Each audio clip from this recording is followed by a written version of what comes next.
Hey friends, if the Intel driver and support assistant is not working on your Windows computer, then please watch this video. I will guide you through the resolution. Now, I'll tell you an interesting thing. The Intel driver and support assistant is not a offline tool. It is an online tool. Okay, it detects for driver and software products on your system and updates them automatically online. But it doesn't show anything on my system because my system is not an Intel system, it's an AMD system.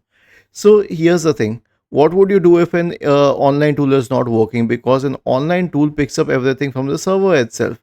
So either the server is down, in that case you'll have to work, and it would show it here. If the server is down, you can simply click on refresh results and it will start scanning again. But if that doesn't help, then what else can you do? You can try to change the browser, you can clear the cache and cookies. Click on these three dots here, select history, and then select this delete icon here, then change it to all time and then click on clear now. And then the last one is that you can perform a clean boot on your system, just in case a third party software product is impacting the functioning of the Intel driver and support assistant. So search for system configuration in the Windows search bar and open system configuration. Go to the services tab. Check the box associated with hide all Microsoft services. If any of the services checked, click on disable all, apply, OK, and then restart your computer. Was this helpful?